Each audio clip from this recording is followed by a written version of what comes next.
La primera carta de Pablo a los Corintios, capítulo 1.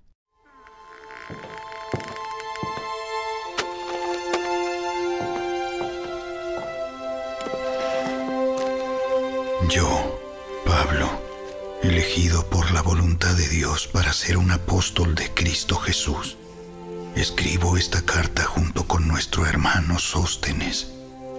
Va dirigida a la iglesia de Dios en Corinto, a ustedes que han sido llamados por Dios para ser su pueblo santo. Él los hizo santos por medio de Cristo Jesús, tal como lo hizo con todos los que en todas partes invocan el nombre de nuestro Señor Jesucristo, Señor de ellos y de nosotros. Que Dios, nuestro Padre, y el Señor Jesucristo les den gracia y paz. Siempre doy gracias a mi Dios por ustedes y por los dones inmerecidos que les dio ahora que pertenecen a Cristo Jesús. Por medio de Él, Dios ha enriquecido la iglesia de ustedes en todo sentido, con toda la elocuencia y todo el conocimiento que tienen. Eso confirma que es verdad lo que les dije acerca de Cristo. Ahora tienen todos los dones espirituales que necesitan mientras esperan con anhelo el regreso de nuestro Señor Jesucristo. Él los mantendrá firmes hasta el final, para que estén libres de toda culpa el día que nuestro Señor Jesucristo vuelva.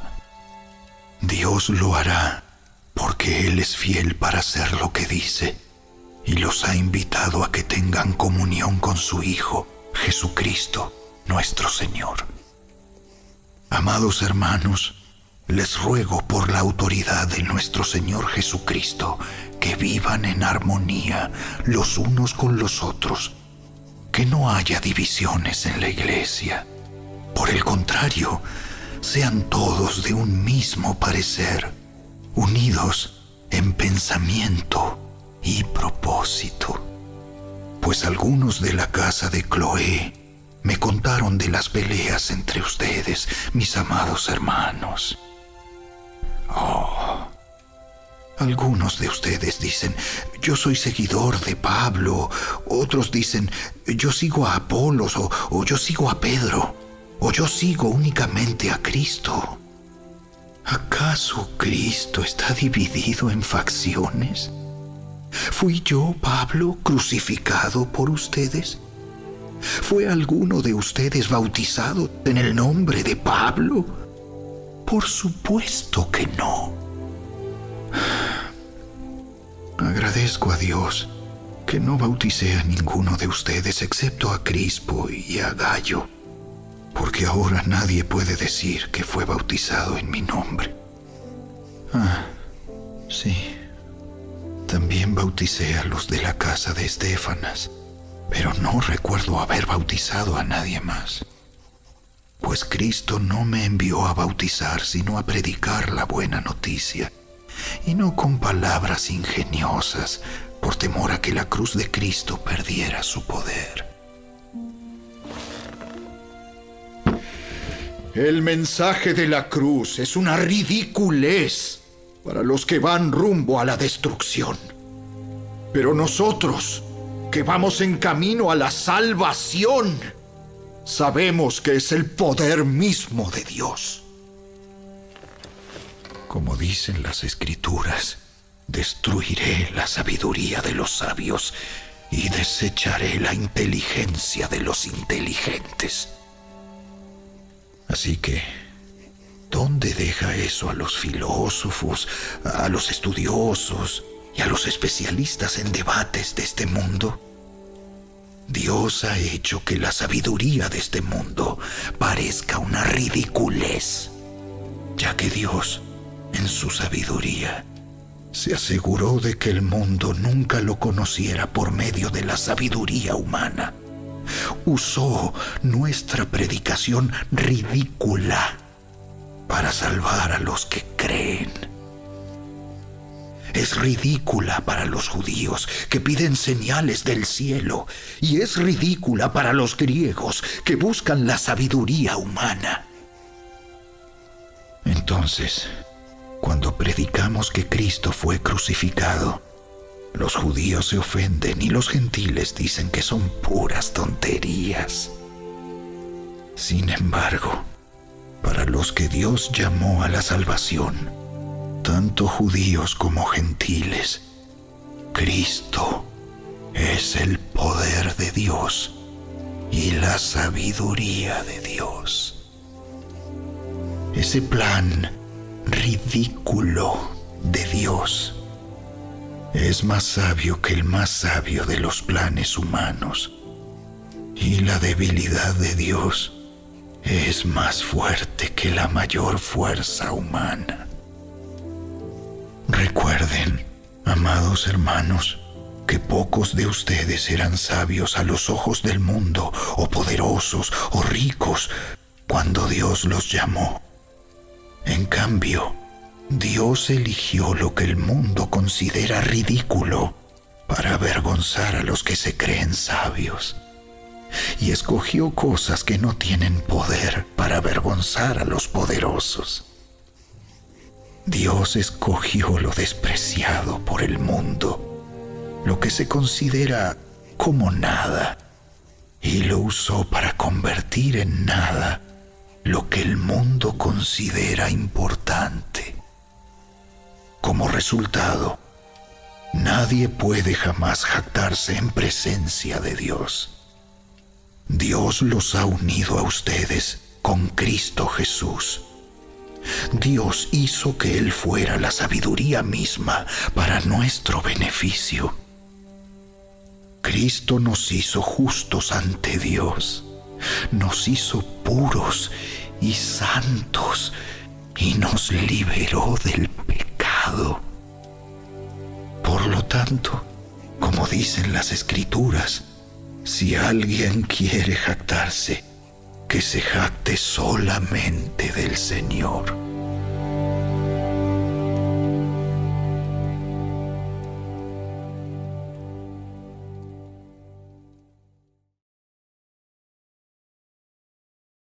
Capítulo 2.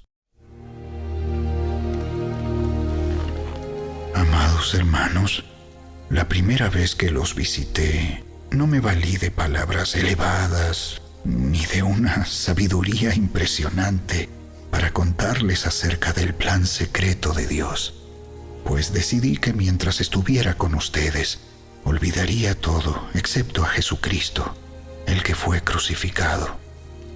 Me acerqué a ustedes en debilidad, con timidez y temblor, y mi mensaje y mi predicación fueron muy sencillos.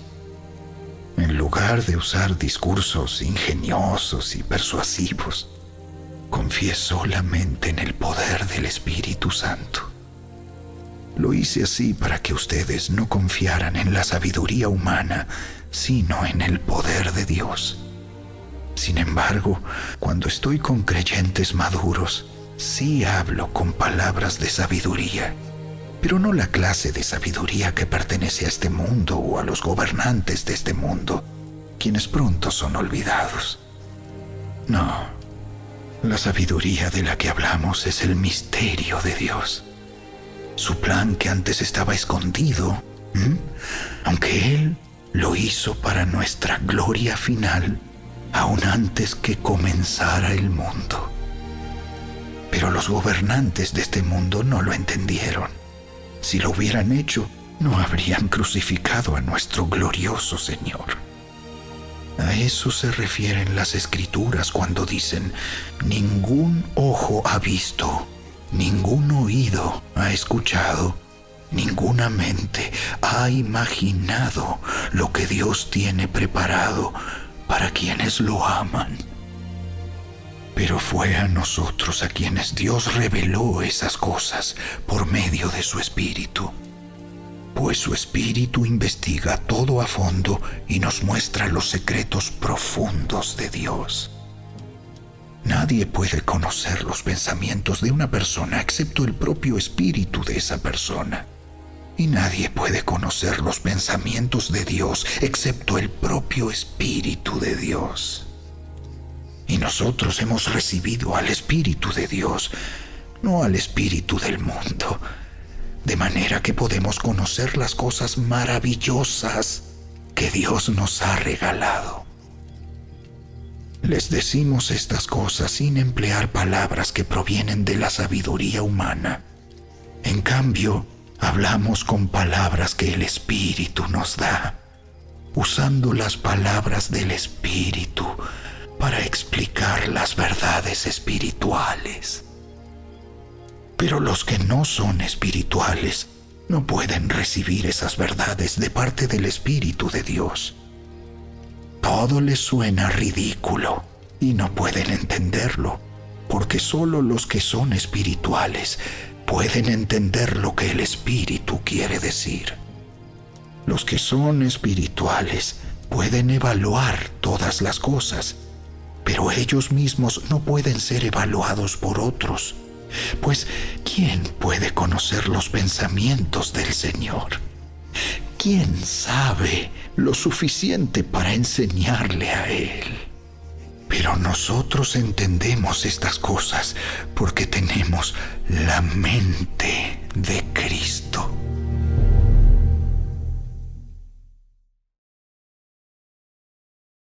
Capítulo 3. Amados hermanos, cuando estuve con ustedes, no pude hablarles como lo haría con personas espirituales. Tuve que hablarles como si pertenecieran a este mundo o como si fueran niños en Cristo. Tuve que alimentarlos con leche, no con alimento sólido, porque no estaban preparados para algo más sustancioso. Y aún no están preparados, porque todavía están bajo el control de su naturaleza pecaminosa. Tienen celos unos de otros y se pelean entre sí.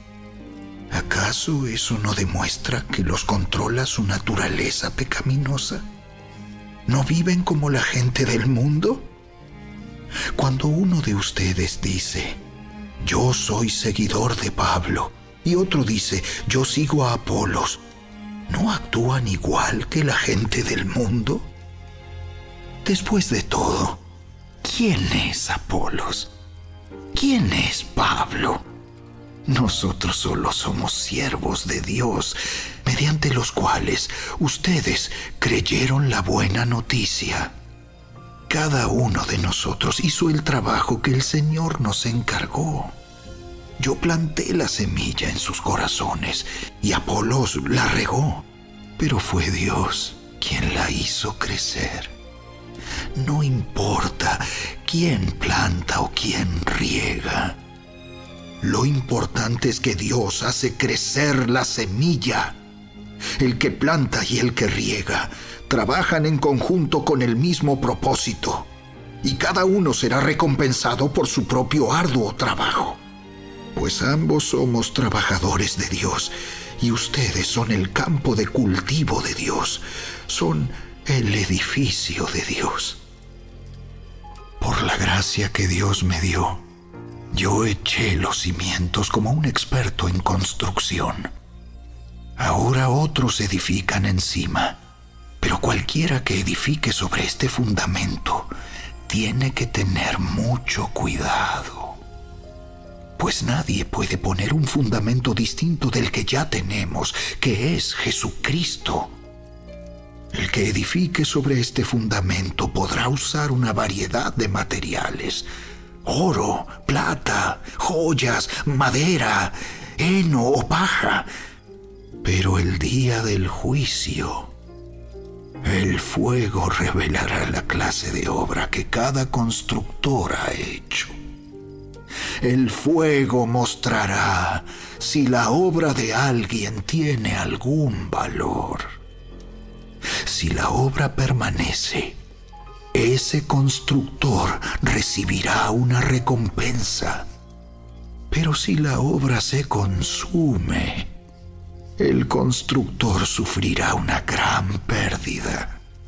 El constructor se salvará, pero como quien apenas se escapa atravesando un muro de llamas. ¿No se dan cuenta de que todos ustedes juntos son el templo de Dios y que el Espíritu de Dios vive en ustedes? Dios destruirá a cualquiera que destruya este templo, pues el templo de Dios es santo y ustedes son este templo. Dejen de engañarse a sí mismos. Si piensan que son sabios de acuerdo con los criterios de este mundo, necesitan volverse necios para ser verdaderamente sabios. Pues la sabiduría de este mundo es necedad para Dios. Como dicen las Escrituras, Él atrapa a los sabios en la trampa de su propia astucia. Y también el Señor conoce los pensamientos de los sabios, sabe que no valen nada. Así que no se jacten de seguir a un líder humano en particular, pues a ustedes les pertenece todo, ya sea Pablo, o Apolos, o Pedro, o el mundo, o la vida y la muerte, o el presente y el futuro. Todo les pertenece a ustedes, y ustedes pertenecen a Cristo, y Cristo pertenece a Dios.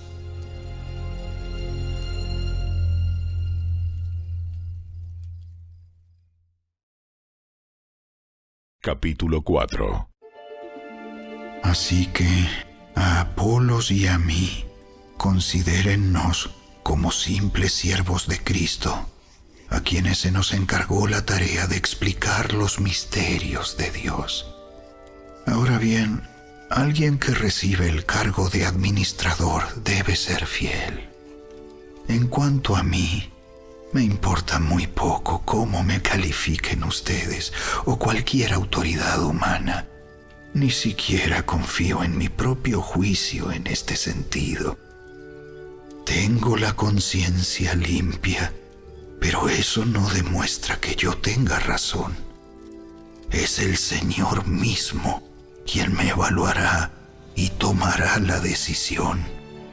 Así que no juzguen a nadie antes de tiempo, es decir, antes de que el Señor vuelva, pues Él sacará a la luz nuestros secretos más oscuros y revelará nuestras intenciones más íntimas. Entonces Dios le dará a cada uno el reconocimiento que le corresponda. Amados hermanos, puse el caso de Apolos y el mío propio como ilustración de lo que les vengo diciendo. Si prestan atención a lo que les cité de las Escrituras, no estarán orgullosos de uno de sus líderes a costa de otro. Pues, ¿qué derecho tienen a juzgar así? ¿Qué tienen que Dios no les haya dado? Y si todo lo que tienen proviene de Dios, ¿por qué se jactan como si no fuera un regalo? Ustedes piensan que ya tienen todo lo que necesitan. Creen que ya son ricos. Hasta han comenzado a reinar sin nosotros en el reino de Dios. Yo desearía que en verdad ya estuvieran reinando, porque entonces nosotros estaríamos reinando con ustedes. A veces pienso que a nosotros, los apóstoles, Dios nos puso en exhibición como prisioneros de guerra al final del desfile del vencedor, condenados a muerte.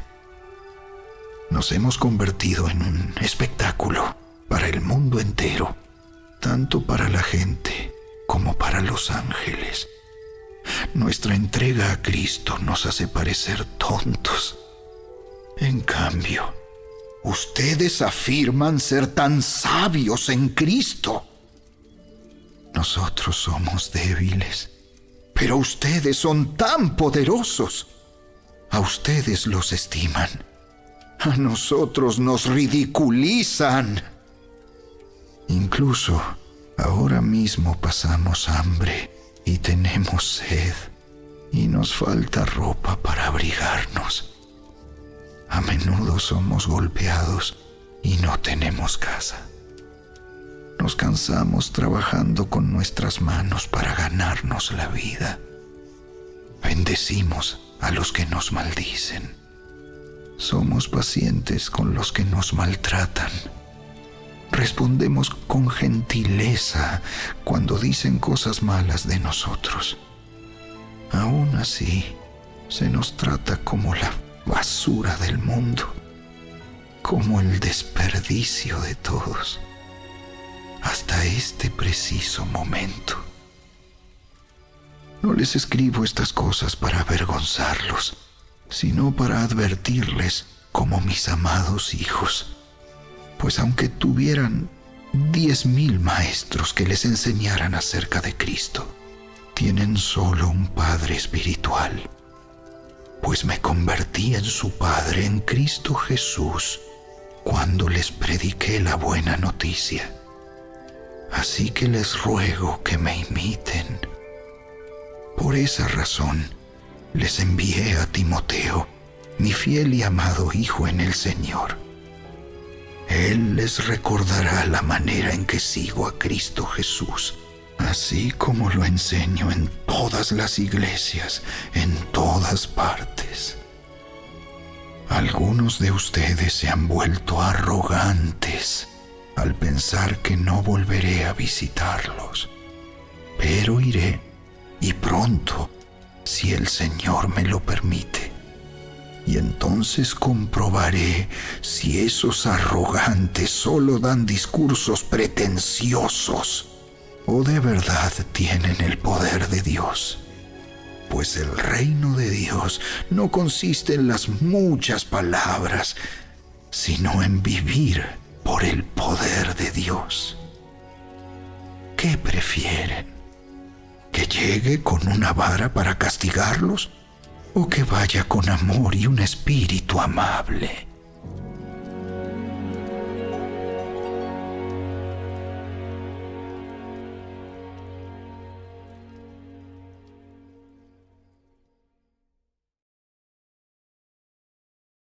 Capítulo 5.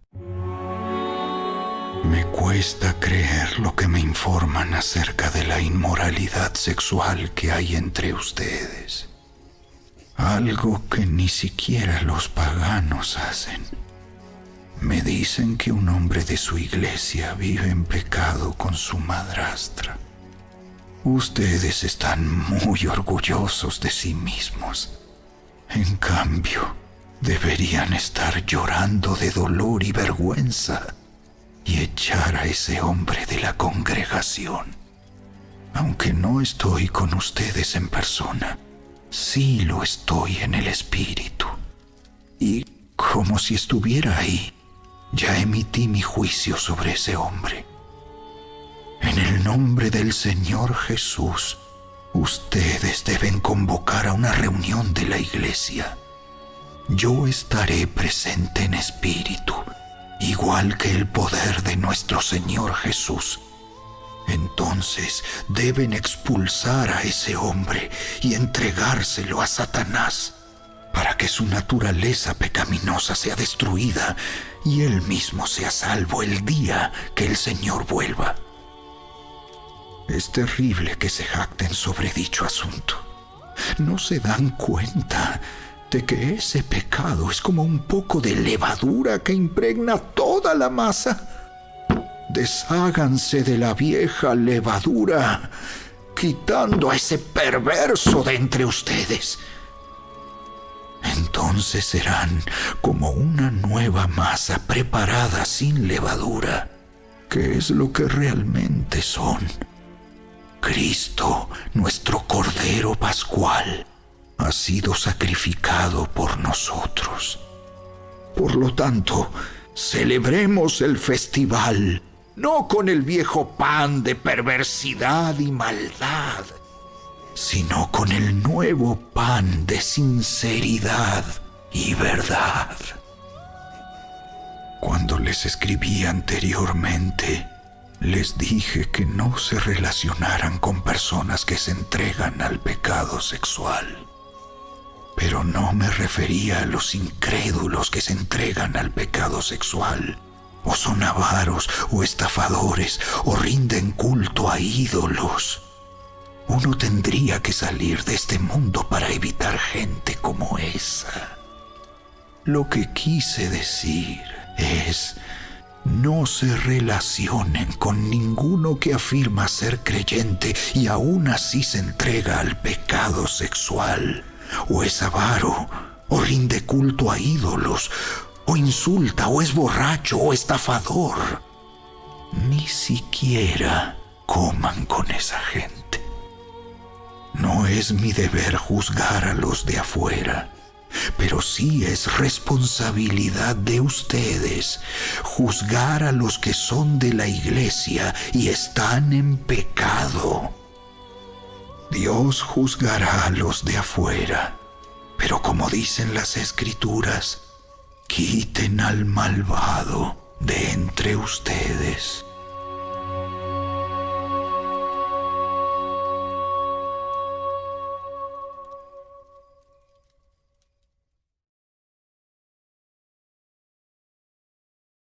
Capítulo 6. Cuando uno de ustedes tiene un conflicto con otro creyente, ¿cómo se atreve a presentar una demanda y a pedirle a un tribunal secular que decida sobre el asunto, en lugar de llevarlo ante otros creyentes? ¿No se dan cuenta de que algún día nosotros los creyentes juzgaremos al mundo? Y dado que ustedes van a juzgar al mundo, ¿no son capaces de resolver esas pequeñas cuestiones entre ustedes? ¿No se dan cuenta de que juzgaremos a los ángeles? Así que deberían ser capaces de resolver los conflictos comunes y corrientes que ocurren en esta vida. Si tienen conflictos legales acerca de tales asuntos, ¿por qué acuden a jueces que son de afuera y no son respetados por la iglesia? Digo esto para que se avergüencen. No hay nadie en toda la iglesia con suficiente sabiduría para decidir sobre esos temas.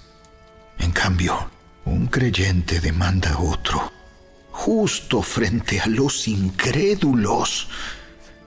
El hecho de que tengan semejantes demandas legales unos contra otros es en sí una derrota para ustedes. ¿Por qué mejor no aceptar la injusticia y dejar el asunto como está? ¿Por qué no se dejan estafar? En cambio, son ustedes mismos los que hacen lo malo y estafan aún a sus propios hermanos en Cristo. ¿No se dan cuenta de que los que hacen lo malo no heredarán el reino de Dios? No se engañen a sí mismos.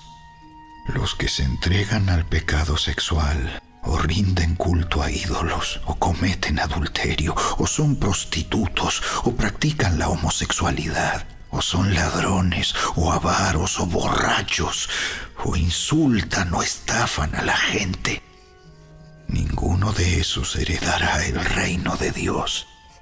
Algunos de ustedes antes eran así, pero fueron limpiados, fueron hechos santos, fueron hechos justos ante Dios al invocar el nombre del Señor Jesucristo y por el Espíritu de nuestro Dios.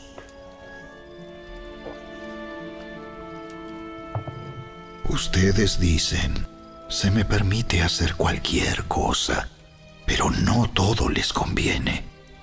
Y aunque se me permite hacer cualquier cosa, no debo volverme esclavo de nada. Ustedes dicen, la comida se hizo para el estómago y el estómago para la comida. Eso es cierto, aunque un día Dios acabará con ambas cosas. Pero ustedes no pueden decir que nuestro cuerpo fue creado para la inmoralidad sexual. Fue creado para el Señor, y al Señor le importa nuestro cuerpo. Y Dios nos levantará de los muertos con su poder, tal como levantó de los muertos a nuestro Señor. ¿No se dan cuenta de que sus cuerpos en realidad son miembros de Cristo? ¿Acaso un hombre debería tomar su cuerpo, que es parte de Cristo, y unirlo a una prostituta? ¡Jamás! ¿Y no se dan cuenta de que si un hombre se une a una prostituta, se hace un solo cuerpo con ella? Pues las Escrituras dicen: los dos se convierten en uno solo. Pero la persona que se une al Señor es un solo espíritu con Él. ¡Huyan del pecado sexual! Ningún otro pecado afecta tanto el cuerpo como este, porque la inmoralidad sexual es un pecado contra el propio cuerpo. ¿No se dan cuenta de que su cuerpo es el templo del Espíritu Santo, quien vive en ustedes y les fue dado por Dios? Ustedes no se pertenecen a sí mismos, porque Dios los compró a un alto precio. Por lo tanto, honren a Dios con su cuerpo.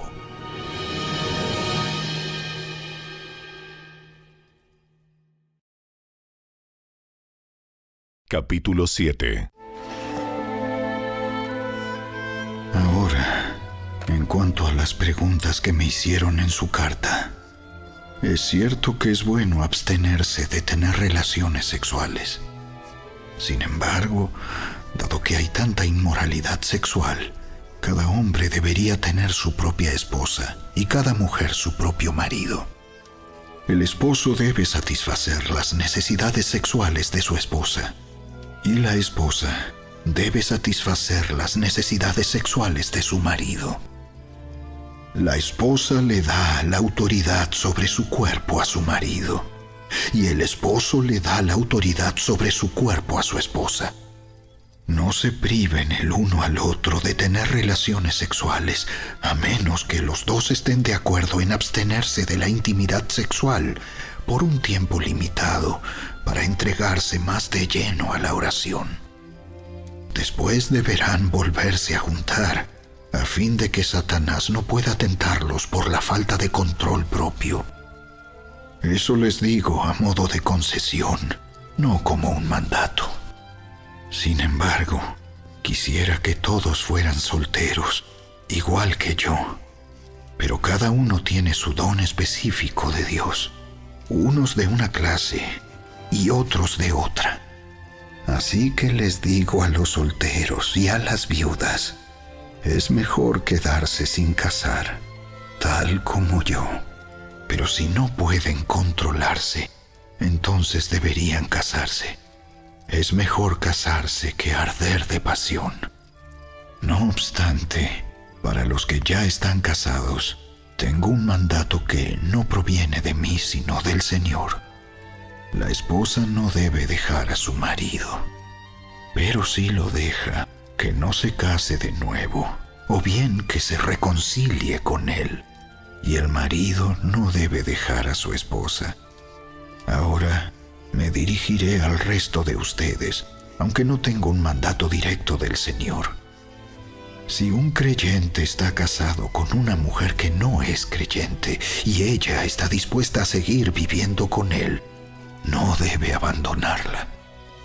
Y si una creyente tiene un esposo que no es creyente y él está dispuesto a seguir viviendo con ella, no debe abandonarlo, pues la esposa creyente da santidad a su matrimonio y el esposo creyente da santidad al suyo. De otro modo, sus hijos no serían santos, pero ahora son santos. En cambio, si el esposo o la esposa que no es creyente insiste en irse, dejen que se vaya.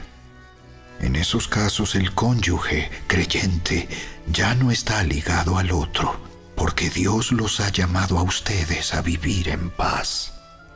¿Acaso ustedes, esposas, no se dan cuenta de que sus maridos podrían ser salvos a causa de ustedes? Y ustedes, esposos, ¿no se dan cuenta de que sus esposas podrían ser salvas a causa de ustedes? Cada uno debería seguir viviendo en la situación que el Señor lo haya puesto y permanecer tal como estaba cuando Dios lo llamó por primera vez. Esa es mi regla para todas las iglesias. Por ejemplo, un hombre que se circuncidó antes de llegar a ser creyente no debería tratar de revertir su condición. Y el hombre que no estaba circuncidado cuando llegó a ser creyente no debería circuncidarse ahora, pues no tiene importancia si un hombre ha sido o no circuncidado. Lo importante es cumplir los mandamientos de Dios. Cada uno debería permanecer tal como estaba cuando Dios lo llamó. ¿Eres un esclavo? No dejes que eso te preocupe. Sin embargo, si tienes la oportunidad de ser libre, aprovéchala. Y recuerda, si eras un esclavo cuando el Señor te llamó, ahora eres libre en el Señor. Y si eras libre cuando el Señor te llamó, ahora eres un esclavo de Cristo. Dios pagó un alto precio por ustedes, así que no se dejen esclavizar por el mundo. Amados hermanos, cada uno debería permanecer tal como estaba cuando Dios lo llamó por primera vez. Ahora, con respecto a la pregunta acerca de las jóvenes que todavía no se han casado, para ellas no tengo ningún mandato del Señor. Pero el Señor, en su misericordia, me ha dado sabiduría digna de confianza que les transmitiré a ustedes. Debido a la crisis actual, pienso que es mejor que cada uno se quede como está. Si tienes esposa, no procures terminar tu matrimonio. Si no tienes esposa, no busques casarte. Pero si te casas, no es pecado. Y si una joven se casa, tampoco es pecado. Sin embargo, los que se casen en este tiempo tendrán problemas, y estoy tratando de evitárselos. Déjenme decirles lo siguiente, amados hermanos. El tiempo que queda es muy breve, así que de ahora en adelante, los que estén casados no deberían concentrarse únicamente en su matrimonio. Los que lloran, o los que se alegran, o los que compran cosas, no deberían ser absorbidos por sus lágrimas, ni su alegría, ni sus posesiones. Los que usan las cosas del mundo no deberían apegarse a ellas, pues este mundo, tal como lo conocemos, pronto desaparecerá. Quisiera que estén libres de las preocupaciones de esta vida. Un soltero puede invertir su tiempo en hacer la obra del Señor y en pensar cómo agradarlo a Él. Pero el casado tiene que pensar en sus responsabilidades terrenales y en cómo agradar a su esposa. Sus intereses están divididos. De la misma manera, una mujer que ya no está casada o que nunca se ha casado puede dedicarse al Señor y ser santa en cuerpo y en espíritu. Pero una mujer casada tiene que pensar en sus responsabilidades terrenales y en cómo agradar a su esposo. Les digo esto para su propio beneficio, no para imponerles restricciones. Mi deseo es que hagan todo lo que les ayude a servir mejor al Señor, con la menor cantidad de distracciones posibles. No obstante, si un hombre piensa que está tratando a su prometida en forma impropia y que inevitablemente cederá a sus pasiones, que se case con ella como él desea. No es pecado, Pero si ha decidido con toda firmeza no casarse, y no hay urgencia y puede controlar sus pasiones, hace bien en no casarse. Así que el que se casa con su prometida hace bien, y el que no se casa hace aún mejor. Una esposa está ligada a su esposo mientras el esposo vive. Si su esposo muere, ella queda libre para casarse con quien quiera, pero solamente si ese hombre ama al Señor. Sin embargo, en mi opinión, sería mejor para ella no volver a casarse, y pienso que al decirles esto, les doy consejo del Espíritu de Dios.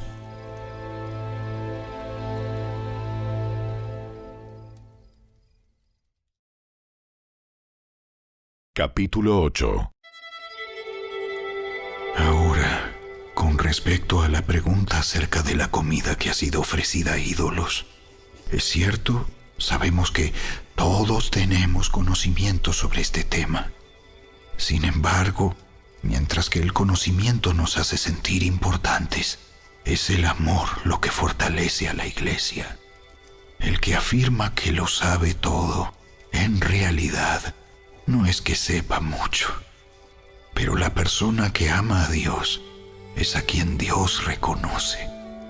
Entonces, ¿qué acerca de comer carne ofrecida a ídolos? Pues sabemos que un ídolo no es en verdad un Dios y que hay solo un Dios. Puede que existan esos llamados dioses, tanto en el cielo como en la tierra, y algunas personas de hecho rinden culto a muchos dioses y a muchos señores.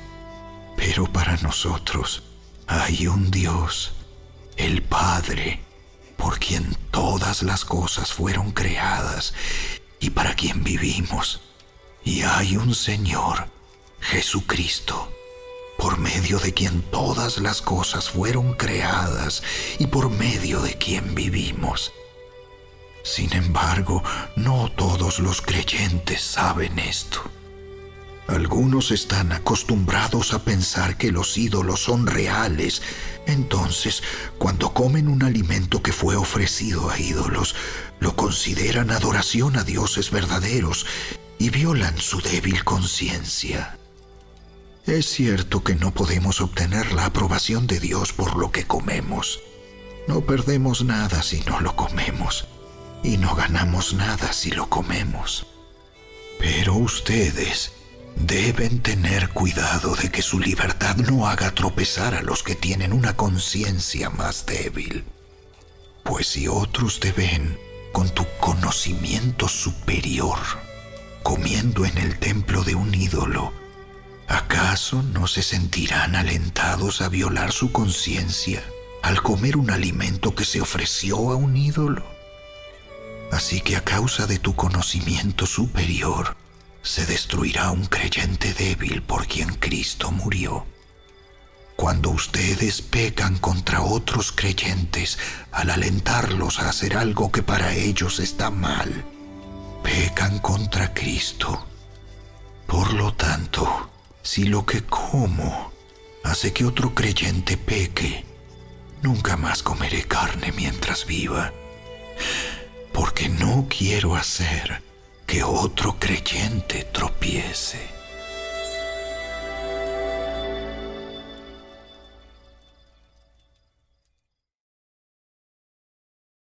Capítulo 9. ¿Acaso no soy tan libre como cualquier otro? ¿No soy apóstol? ¿No he visto a Jesús nuestro Señor con mis propios ojos? ¿No es gracias a mi trabajo que ustedes pertenecen al Señor? Aunque otros piensen que no soy apóstol, ciertamente para ustedes lo soy. Ustedes mismos son la prueba de que soy apóstol del Señor. Esta es mi respuesta a los que cuestionan mi autoridad. ¿Acaso no tenemos derecho de hospedarnos con ustedes y compartir sus comidas? ¿No tenemos derecho a llevar con nosotros a una esposa creyente como lo hacen los demás apóstoles y los hermanos del Señor y como lo hace Pedro? ¿O Bernabé y yo somos los únicos que tenemos que trabajar para sostenernos? ¿Qué soldado tiene que pagar sus propios gastos? ¿Qué agricultor planta un viñedo y no tiene derecho a comer de su fruto? ¿A qué pastor que cuida de su rebaño de ovejas no se le permite beber un poco de la leche? ¿Expreso meramente una opinión humana? ¿O dice la ley lo mismo? Porque la ley de Moisés dice: no le pongas bozal al buey para impedirle que coma mientras trilla el grano. ¿Acaso pensaba Dios únicamente en bueyes cuando dijo eso? ¿No nos hablaba a nosotros en realidad? Claro que sí. Se escribió para nosotros, a fin de que tanto el que ara como el que trilla el grano puedan esperar una porción de la cosecha. Ya que hemos plantado la semilla espiritual entre ustedes, ¿no tenemos derecho a cosechar el alimento y la bebida material? Si ustedes sostienen a otros que les predican, ¿no deberíamos tener nosotros aún mayor derecho a que nos sostengan? Pero nunca nos hemos valido de ese derecho. Preferiríamos soportar cualquier cosa antes que ser un obstáculo a la buena noticia acerca de Cristo. ¿No se dan cuenta de que los que trabajan en el templo obtienen sus alimentos de las ofrendas que se llevan al templo? Y los que sirven en el altar reciben una porción de lo que se ofrece como sacrificio. Del mismo modo, el Señor ordenó que los que predican la buena noticia sean sostenidos por los que reciben el beneficio del mensaje. Sin embargo, yo jamás me he valido de ninguno de esos derechos. Y no escribo esto para sugerir que es mi deseo comenzar a hacerlo ahora. De hecho, preferiría morir antes que perder mi derecho a jactarme de predicar sin cobrar. Sin embargo, predicar la buena noticia no es algo de lo que pueda jactarme. Estoy obligado por Dios a hacerlo. Qué terrible sería para mí si no predicara la buena noticia. Si lo hiciera por mi propia iniciativa, merecería que me paguen, pero no tengo opción, porque Dios me ha encomendado este deber sagrado. ¿Cuál es entonces mi paga? Es la oportunidad de predicar la buena noticia sin cobrarle a nadie. Por esa razón, nunca reclamo mis derechos cuando predico la buena noticia. A pesar de que soy un hombre libre y sin amo, me he hecho esclavo de todos para llevar a muchos a Cristo. Cuando estaba con los judíos, vivía como un judío para llevar a los judíos a Cristo. Cuando estaba con los que siguen la ley judía, yo también vivía bajo esa ley. A pesar de que no estoy sujeto a la ley, me sujetaba a ella para poder llevar a Cristo a los que están bajo la ley. Cuando estoy con los gentiles, quienes no siguen la ley judía, yo también vivo independiente de esa ley para poder llevarlos a Cristo. Pero no ignoro la ley de Dios, obedezco la ley de Cristo.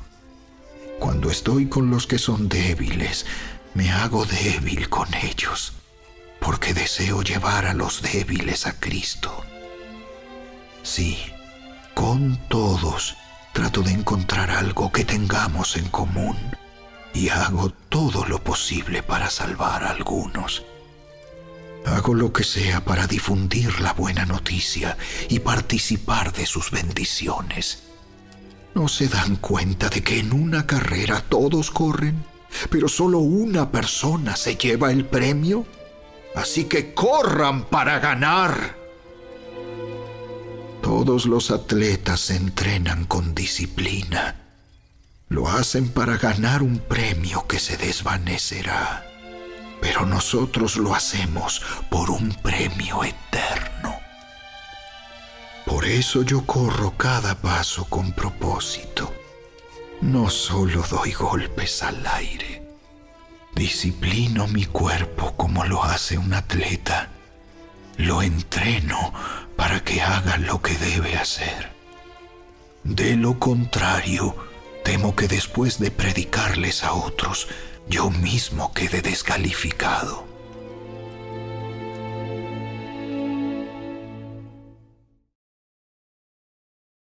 Capítulo 10. Amados hermanos, no quiero que se olviden de lo que les sucedió a nuestros antepasados hace mucho tiempo en el desierto.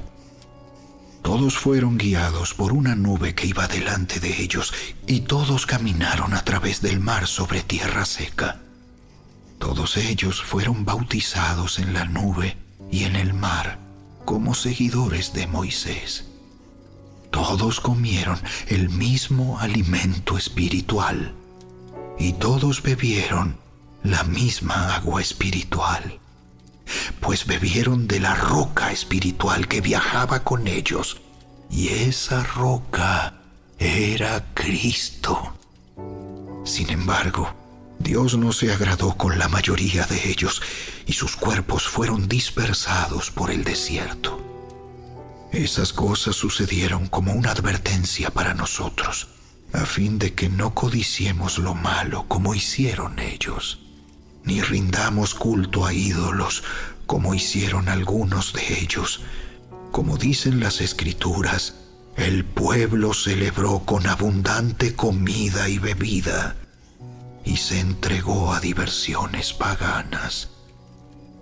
Y no debemos cometer inmoralidad sexual como hicieron algunos de ellos, lo cual causó la muerte de 23,000 personas en un solo día. Tampoco deberíamos poner a prueba a Cristo, como hicieron algunos de ellos, y luego murieron mordidos por serpientes. Y no murmuren como lo hicieron algunos de ellos, y luego el ángel de la muerte los destruyó. Esas cosas les sucedieron a ellos como ejemplo para nosotros. Se pusieron por escrito para que nos sirvieran de advertencia a los que vivimos en el fin de los tiempos.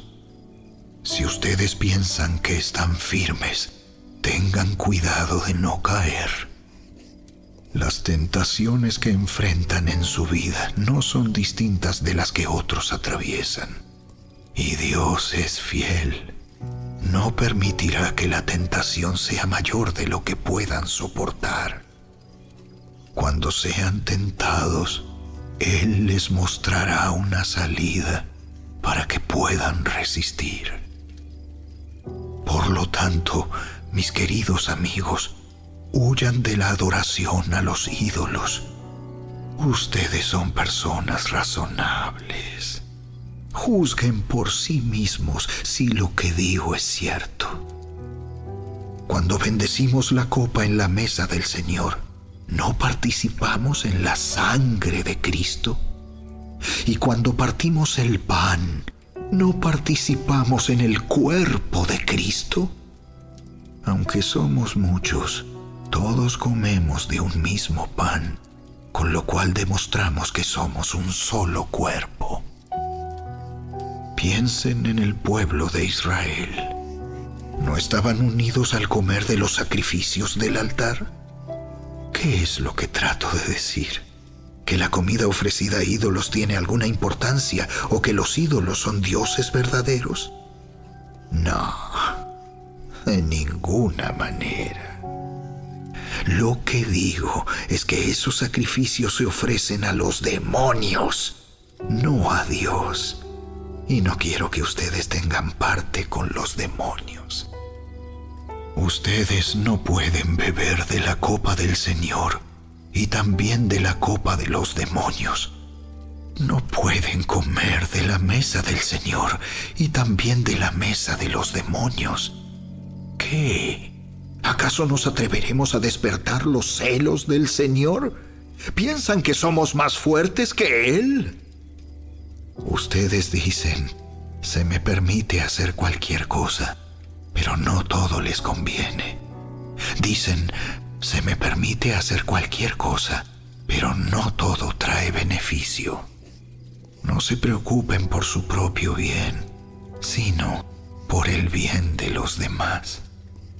Así que pueden comer cualquier carne que se venda en el mercado, sin preguntar nada por motivos de conciencia, pues la tierra es del Señor y todo lo que hay en ella. Si alguien que no es creyente los invita a cenar a su casa, acepten la invitación si desean.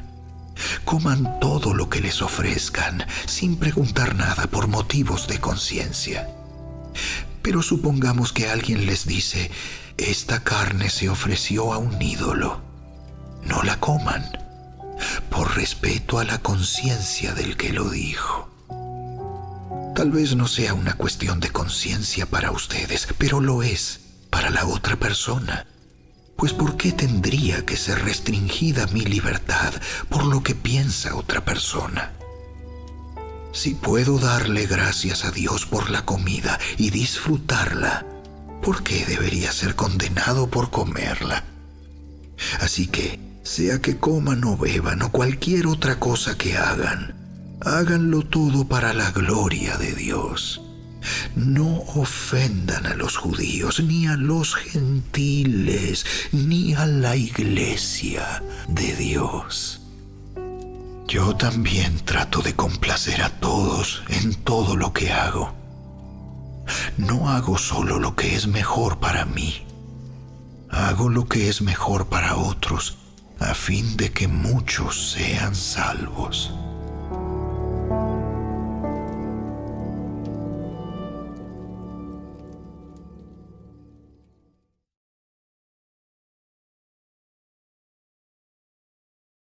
Capítulo 11. Y ustedes deberían imitarme a mí, así como yo imito a Cristo.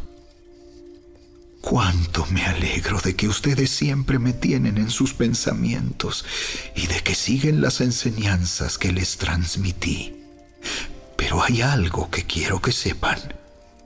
La cabeza de todo hombre es Cristo. La cabeza de la mujer es el hombre y la cabeza de Cristo es Dios.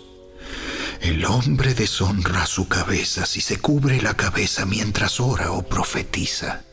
En cambio, la mujer deshonra su cabeza si ora o profetiza sin cubrirse la cabeza, porque es como si se la rapara. Efectivamente, si ella se niega a ponerse algo para cubrirse la cabeza, debería cortarse todo el cabello, ya que es vergonzoso que la mujer se corte el cabello o se rape la cabeza. Debería cubrírsela con algo.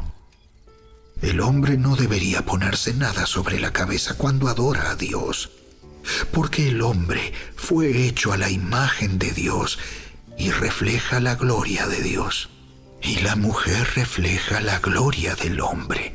Pues el primer hombre no provino de ninguna mujer, sino que la primera mujer provino de un hombre.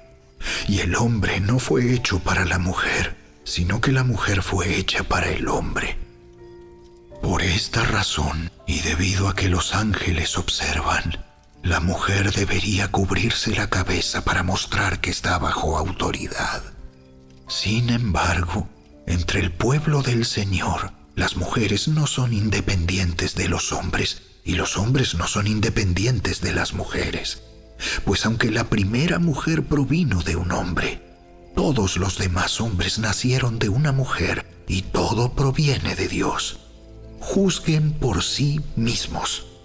¿Es correcto que una mujer ore a Dios en público sin cubrirse la cabeza? ¿No es obvio que es vergonzoso que un hombre tenga el cabello largo? ¿Acaso el cabello largo no es el orgullo y la alegría de la mujer? Pues se le dio para que se cubra.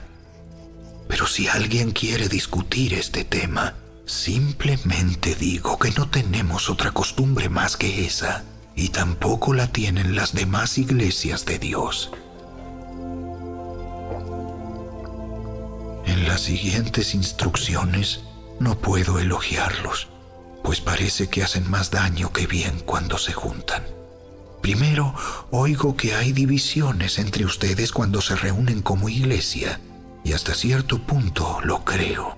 Así que, por supuesto que tiene que haber divisiones entre ustedes para que los que tienen la aprobación de Dios sean reconocidos.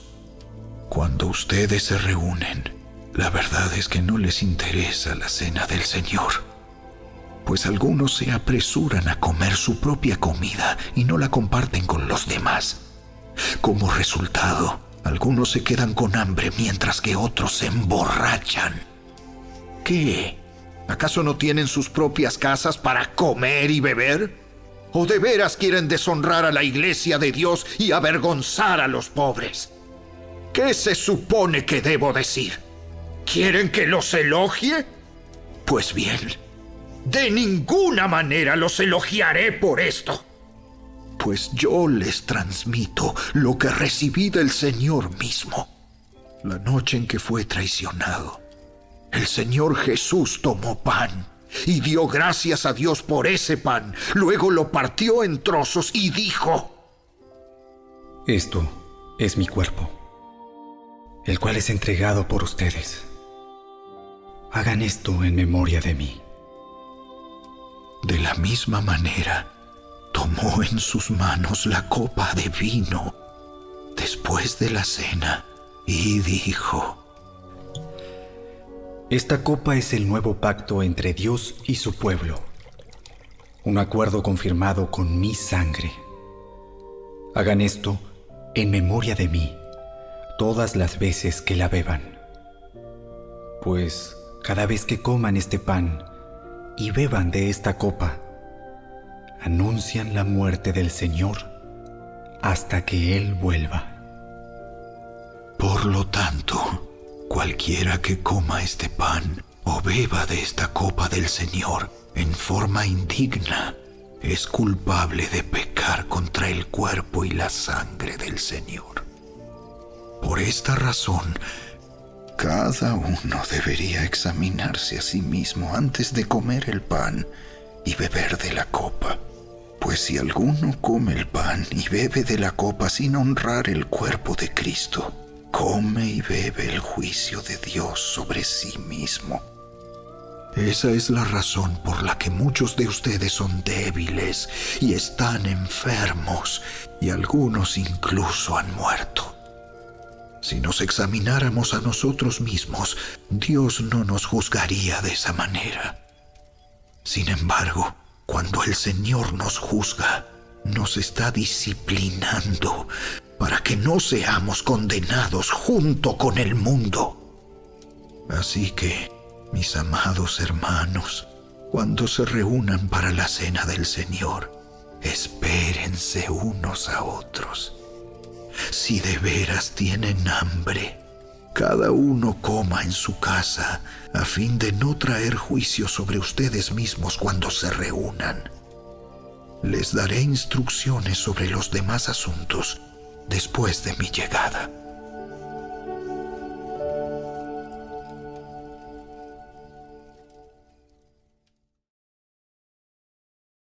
Capítulo 12.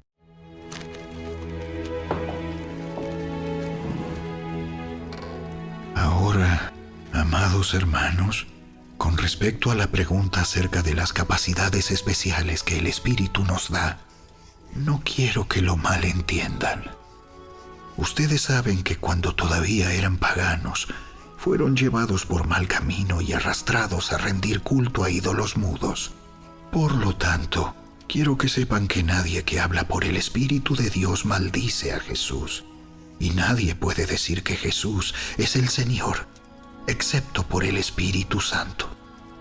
Hay distintas clases de dones espirituales, pero el mismo Espíritu es la fuente de todos ellos. Hay distintas formas de servir, pero todos servimos al mismo Señor. Dios trabaja de maneras diferentes, pero es el mismo Dios quien hace la obra en todos nosotros. A cada uno de nosotros se nos da un don espiritual para que nos ayudemos mutuamente. A uno el Espíritu le da la capacidad de dar consejos sabios, A otro, el mismo Espíritu le da un mensaje de conocimiento especial. A otro, el mismo Espíritu le da gran fe. Y a alguien más, ese único Espíritu, le da el don de sanidad. A uno le da el poder para hacer milagros y a otro la capacidad de profetizar. A alguien más le da la capacidad de discernir si un mensaje es del Espíritu de Dios o de otro espíritu. Todavía a otro se le da la capacidad de hablar en idiomas desconocidos, mientras que a otro se le da la capacidad de interpretar lo que se está diciendo. Es el mismo y único Espíritu quien distribuye todos esos dones. Solamente Él decide qué don cada uno debe tener. El cuerpo humano tiene muchas partes, pero las muchas partes forman un cuerpo entero. Lo mismo sucede con el cuerpo de Cristo. Entre nosotros hay algunos que son judíos y otros que son gentiles, algunos son esclavos y otros son libres, pero todos fuimos bautizados en un solo cuerpo por un mismo Espíritu, y todos compartimos el mismo Espíritu. Así es. El cuerpo consta de muchas partes diferentes, no de una sola parte. Si el pie dijera, no formo parte del cuerpo porque no soy mano, no por eso dejaría de ser parte del cuerpo. Y si la oreja dijera, no formo parte del cuerpo porque no soy ojo, ¿dejaría por eso de ser parte del cuerpo? Si todo el cuerpo fuera ojo, ¿cómo podríamos oír? O si todo el cuerpo fuera oreja, ¿cómo podríamos oler? Pero nuestro cuerpo tiene muchas partes, y Dios ha puesto cada parte justo donde Él quiere. Qué extraño sería el cuerpo si tuviera solo una parte. Efectivamente, hay muchas partes, pero un solo cuerpo. El ojo nunca puede decirle a la mano, no te necesito. La cabeza tampoco puede decirle al pie, no te necesito. De hecho, algunas partes del cuerpo que parecerían las más débiles y menos importantes, en realidad son las más necesarias. Y las partes que consideramos menos honorables son las que vestimos con más esmero. Así que protegemos con mucho cuidado esas partes que no deberían verse, mientras que las partes más honorables no precisan esa atención especial. Por eso Dios ha formado el cuerpo de tal manera que se les dé más honor y cuidado a esas partes que tienen menos dignidad. Esto hace que haya armonía entre los miembros, a fin de que los miembros se preocupen los unos por los otros. Si una parte sufre, las demás partes sufren con ella. Y si a una parte se le da honra, todas las partes se alegran. Todos ustedes en conjunto son el cuerpo de Cristo, y cada uno de ustedes es parte de ese cuerpo.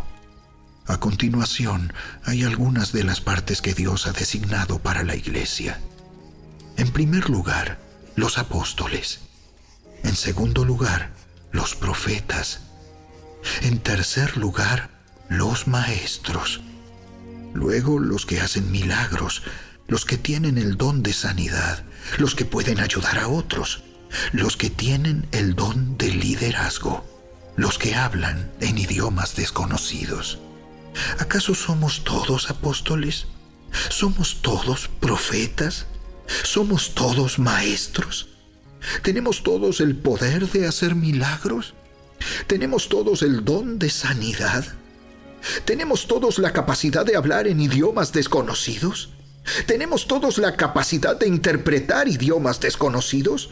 Por supuesto que no. Por lo tanto, ustedes deberían desear encarecidamente los dones que son de más ayuda. Pero ahora déjenme mostrarles una manera de vida que supera a todas las demás.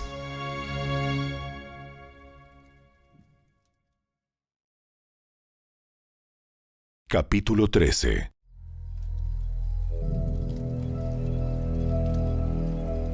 Si pudiera hablar todos los idiomas del mundo y de los ángeles, pero no amar a los demás, yo solo sería un metal ruidoso o un címbalo que resuena. Si tuviera el don de profecía y entendiera todos los planes secretos de Dios y contara con todo el conocimiento, y si tuviera una fe que me hiciera capaz de mover montañas, pero no amara a otros, yo no sería nada. Si diera todo lo que tengo a los pobres y hasta sacrificara mi cuerpo, podría jactarme de eso. Pero si no amara a los demás, no habría logrado nada. El amor es paciente y bondadoso. El amor no es celoso, ni fanfarrón, ni orgulloso, ni ofensivo. No exige que las cosas se hagan a su manera. No se irrita ni lleva un registro de las ofensas recibidas. No se alegra de la injusticia, sino que se alegra cuando la verdad triunfa. El amor nunca se da por vencido. Jamás pierde la fe. Siempre tiene esperanzas y se mantiene firme en toda circunstancia. La profecía, el hablar en idiomas desconocidos y el conocimiento especial se volverán inútiles, pero el amor durará para siempre. Ahora, nuestro conocimiento es parcial e incompleto, y aún el don de profecía revela solo una parte de todo el panorama. Sin embargo, cuando llegue el tiempo de la perfección, esas cosas parciales se volverán inútiles. Cuando yo era niño, hablaba, pensaba y razonaba como un niño. Pero cuando crecí, dejé atrás las cosas de niño. Ahora vemos todo de manera imperfecta, como reflejos desconcertantes. Pero luego veremos todo con perfecta claridad. Todo lo que ahora conozco es parcial e incompleto, pero luego conoceré todo por completo. Tal como Dios ya me conoce a mí completamente. 3 cosas durarán para siempre: la fe, la esperanza y el amor. Y la mayor de las 3 es el amor.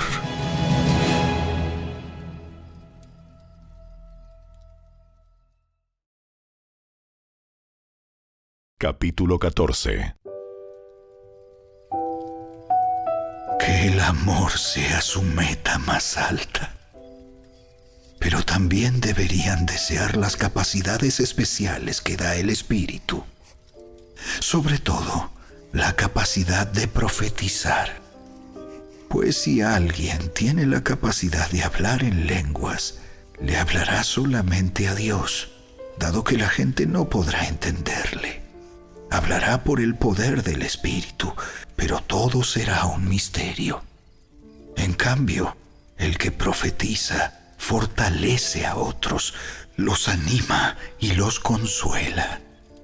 La persona que habla en lenguas se fortalece a sí misma, pero el que dice una palabra de profecía fortalece a toda la iglesia.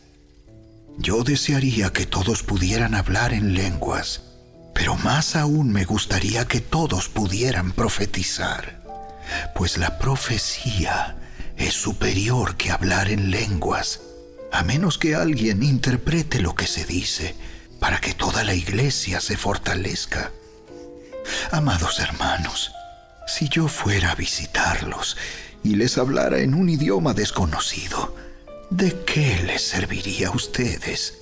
En cambio, si les llevo una revelación, o un conocimiento especial, o una profecía, o una enseñanza, eso sí les sería de ayuda. Aún los instrumentos inanimados como la flauta y el arpa tienen que emitir sonidos nítidos, o nadie reconocerá la melodía. Si el toque de trompeta no es entendible, ¿cómo sabrán los soldados que se les llama a la batalla? Lo mismo ocurre con ustedes. Si hablan a la gente con palabras que no entienden, ¿cómo podrían saber lo que ustedes dicen? Sería igual que hablarle al viento. Hay muchos idiomas diferentes en el mundo y cada uno tiene significado. Pero si no entiendo un idioma, soy un extranjero para el que lo habla, y el que lo habla es un extranjero para mí. Lo mismo ocurre con ustedes. Ya que están tan deseosos de tener las capacidades especiales que da el Espíritu, procuren las que fortalecerán a toda la iglesia. Por lo tanto, el que habla en lenguas también debería pedir en oración la capacidad de interpretar lo que se ha dicho. Pues si oro en lenguas, mi espíritu ora, pero yo no entiendo lo que digo. ¿Qué debo hacer entonces? Oraré en el espíritu y también oraré con palabras que entiendo. Cantaré en el espíritu y también cantaré con palabras que entiendo. Pues si alabas a Dios solamente en el espíritu, ¿cómo podrán los que no te entienden alabar a Dios contigo? ¿Cómo podrán unirse a tus agradecimientos cuando no entienden lo que dices? Tú darás gracias muy bien, pero eso no fortalecerá a la gente que te oye.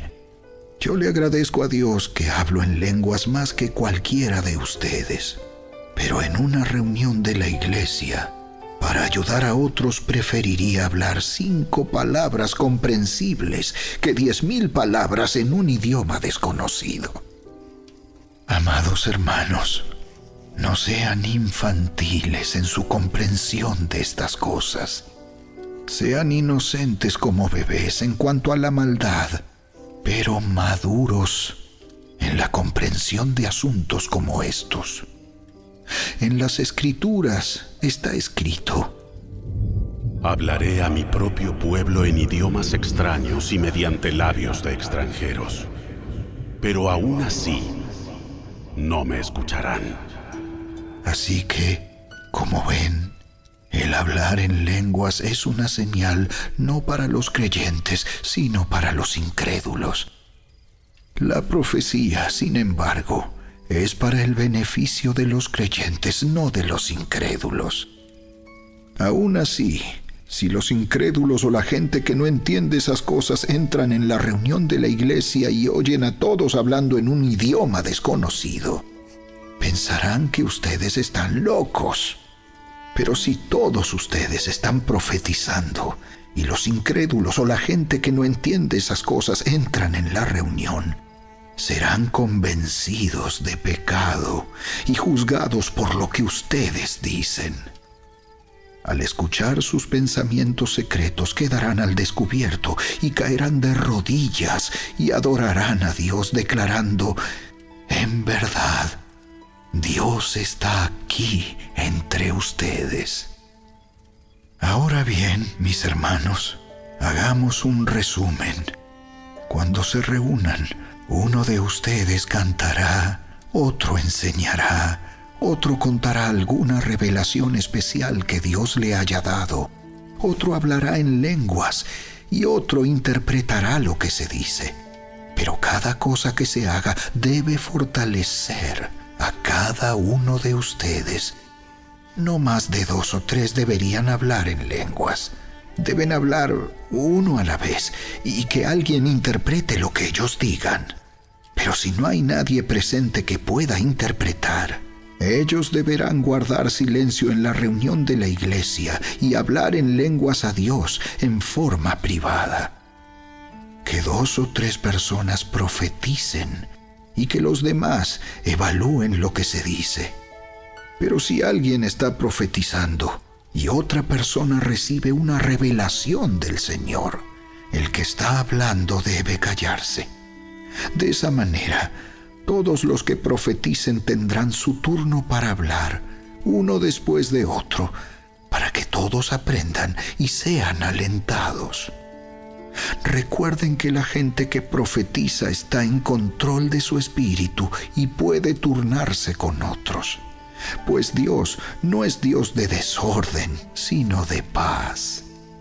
Como en todas las reuniones del pueblo santo de Dios, las mujeres deben guardar silencio durante las reuniones de la iglesia.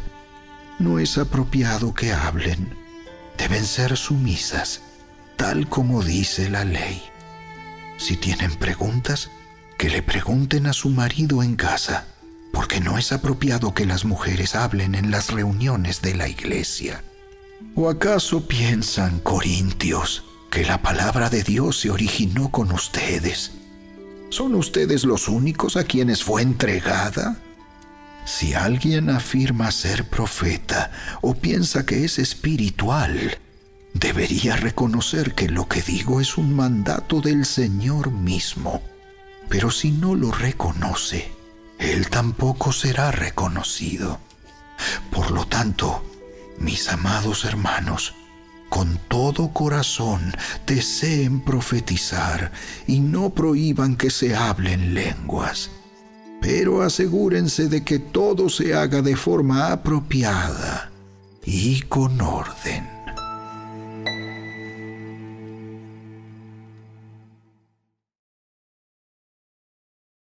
Capítulo 15. Ahora, amados hermanos, permítanme recordarles la buena noticia que ya les prediqué. En ese entonces la recibieron con gusto y todavía permanecen firmes en ella. Esa es la buena noticia que los salva si ustedes siguen creyendo el mensaje que les prediqué, a menos que hayan creído algo que desde un principio nunca fue cierto. Yo les transmití a ustedes lo más importante y lo que se me había transmitido a mí también.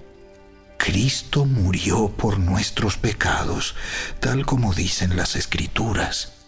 Fue enterrado y al tercer día fue levantado de los muertos, tal como dicen las Escrituras. Lo vio Pedro y luego lo vieron los 12. Más tarde lo vieron más de 500 de sus seguidores a la vez, la mayoría de los cuales todavía viven, aunque algunos ya han muerto. Luego lo vio Santiago, y después lo vieron todos los apóstoles. Por último, como si hubiera nacido en un tiempo que no me correspondía, también lo vi yo, pues soy el más insignificante de todos los apóstoles. De hecho, ni siquiera soy digno de ser llamado apóstol, después de haber perseguido a la iglesia de Dios como lo hice. Sin embargo, lo que ahora soy, todo se debe a que Dios derramó su favor especial sobre mí, y no sin resultados, pues he trabajado mucho más que cualquiera que los otros apóstoles. Pero no fui yo, sino Dios quien obraba a través de mí por su gracia. Así que no importa si predico yo o predican ellos, porque todos predicamos el mismo mensaje que ustedes ya han creído. Pero díganme lo siguiente: dado que nosotros predicamos que Cristo se levantó de los muertos, ¿por qué algunos de ustedes dicen que no habrá resurrección de los muertos? Pues si no hay resurrección de los muertos, entonces Cristo tampoco ha resucitado. Y si Cristo no ha resucitado, entonces toda nuestra predicación es inútil, y la fe de ustedes también es inútil. Y nosotros los apóstoles estaríamos todos mintiendo acerca de Dios, porque hemos dicho que Dios levantó a Cristo de la tumba. Así que eso no puede ser cierto si no hay resurrección de los muertos. Y si no hay resurrección de los muertos, entonces Cristo no ha resucitado. Y si Cristo no ha resucitado, entonces la fe de ustedes es inútil y todavía son culpables de sus pecados. En ese caso, todos los que murieron creyendo en Cristo están perdidos. Y si nuestra esperanza en Cristo es solo para esta vida, somos los más dignos de lástima de todo el mundo. Lo cierto es que Cristo sí resucitó de los muertos.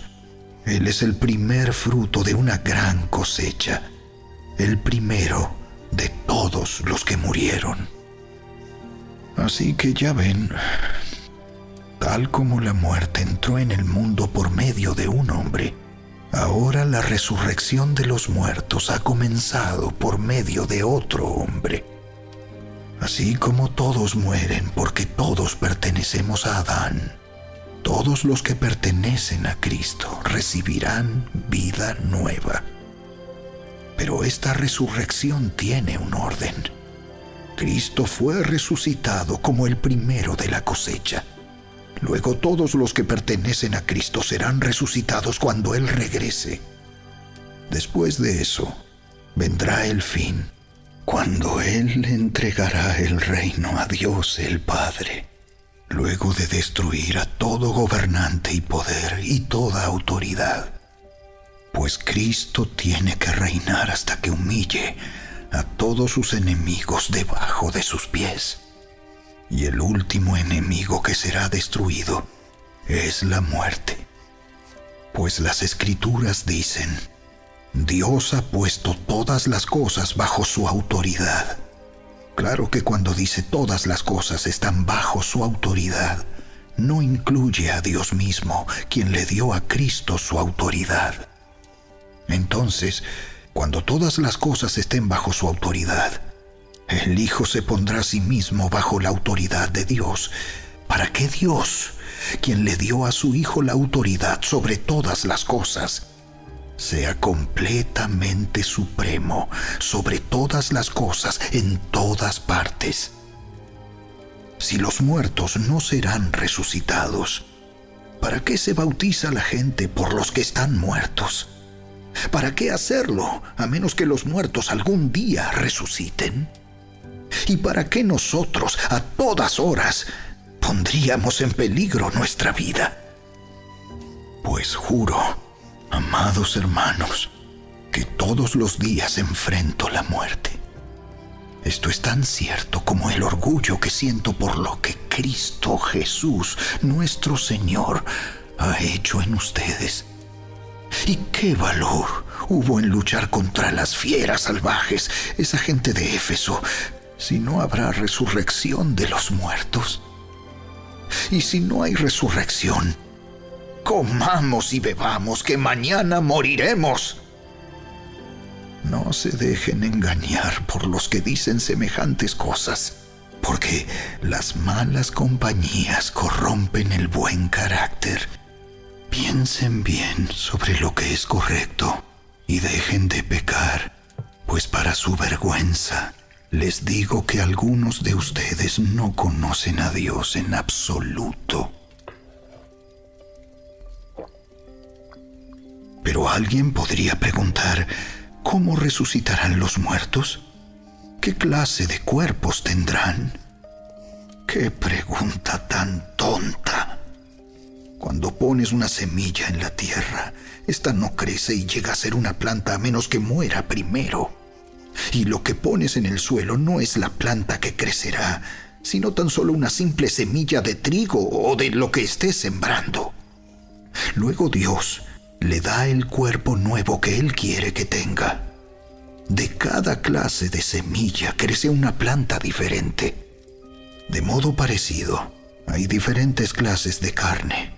Una para los humanos, otra para los animales, otra para las aves y otra para los peces. También hay cuerpos en los cielos y cuerpos sobre la tierra. La gloria de los cuerpos celestiales es diferente de la gloria de los cuerpos terrenales.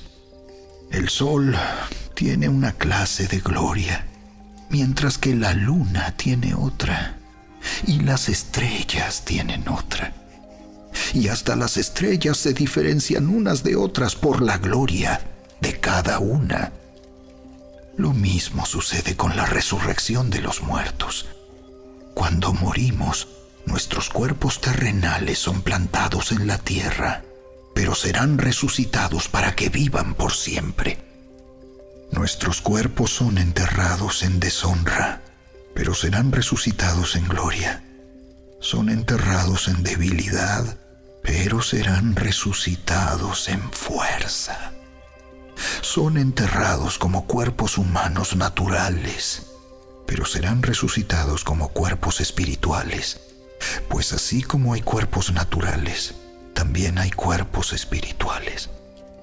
Las Escrituras nos dicen: el primer hombre, Adán, se convirtió en un ser viviente, pero el último Adán, es decir, Cristo, es un espíritu que da vida. Lo que primero viene es el cuerpo natural y más tarde viene el cuerpo espiritual. Adán, el primer hombre, fue formado del polvo de la tierra, mientras que Cristo, el segundo hombre, vino del cielo.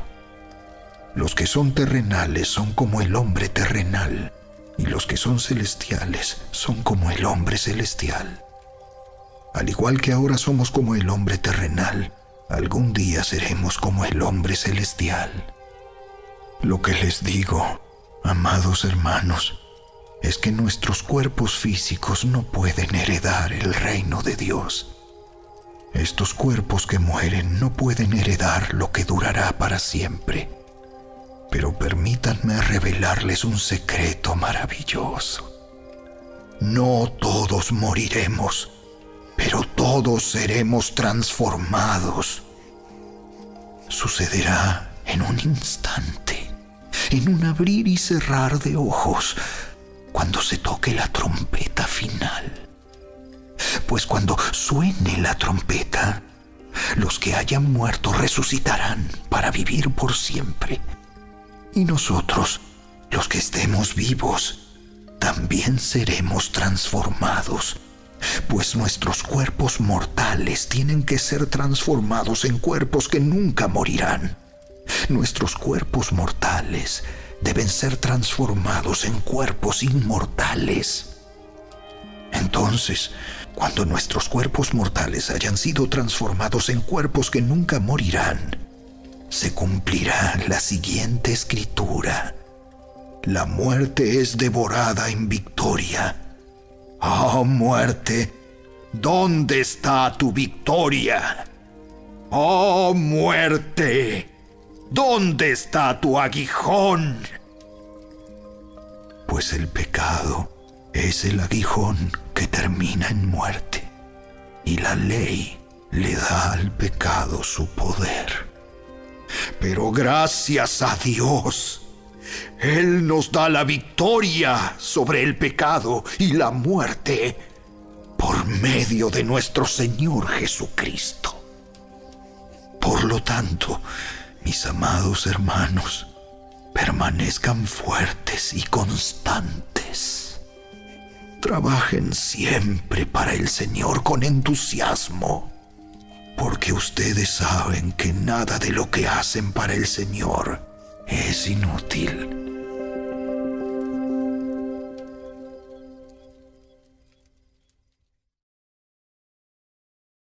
Capítulo 16. Ahora bien, consideremos la pregunta acerca del dinero que se está juntando para el pueblo de Dios en Jerusalén. Deberían seguir el mismo procedimiento que les di a las iglesias de Galacia. El primer día de cada semana, cada uno debería separar una parte del dinero que ha ganado. No esperen hasta que yo llegue para luego tratar de reunirlo todo de golpe. Cuando yo vaya, escribiré cartas de recomendación para los mensajeros que ustedes escojan como encargados de entregar su ofrenda en Jerusalén. Y si parece oportuno que yo también vaya, ellos pueden viajar conmigo. Los visitaré después de haber ido a Macedonia, pues estoy pensando pasar por Macedonia. Tal vez me quede un tiempo con ustedes, quizá todo el invierno, y después podrán enviarme a mi próximo destino. Esta vez no quiero hacerles una visita corta nada más y luego seguir mi viaje. Deseo ir y quedarme un tiempo si el Señor me lo permite. Mientras tanto seguiré aquí en Éfeso hasta el festival de Pentecostés. Se ha abierto una puerta de par en par para hacer un gran trabajo en este lugar, aunque muchos se me oponen. Cuando llegue Timoteo, no lo intimiden. Él hace la obra del Señor igual que yo. No permitan que nadie lo trate con desprecio. Despídanlo con su bendición cuando regrese para estar conmigo. Espero que venga junto con los demás creyentes. Ahora, en cuanto a nuestro hermano Apolos, yo le rogué que fuera a visitarlos en compañía de los otros creyentes, pero él no estaba dispuesto a ir por el momento. Los verá después cuando tenga la oportunidad. Estén alerta, permanezcan firmes en la fe, sean valientes, sean fuertes y hagan todo con amor. Ustedes ya saben que Estéfanas y los de su casa fueron los primeros frutos de la cosecha de creyentes en Grecia. Y ellos tienen su vida puesta al servicio del pueblo de Dios. Les ruego, amados hermanos, que se sometan a ellos y a otros como ellos, que sirven con tanta devoción. Estoy muy contento de que Estéfanas, Fortunato y Acaico hayan llegado. Ellos me han dado la ayuda que ustedes no pudieron darme al no estar aquí. Ellos también han sido de mucho aliento para mí, como lo fueron para ustedes. Muéstrenles agradecimiento a todos los que sirven así de bien. Las iglesias de aquí, en la provincia de Asia, les mandan saludos en el Señor, igual que Aquila y Priscila y todos los demás que se congregan en la casa de ellos para las reuniones de la iglesia. Todos los hermanos de aquí les envían saludos. Salúdense unos a otros con un beso santo. Este es mi saludo de puño y letra. Pablo. Si alguien no ama al Señor, tal persona es maldita. Señor nuestro, ven. Que la gracia del Señor Jesús sea con ustedes. Mi amor a todos ustedes en Cristo Jesús.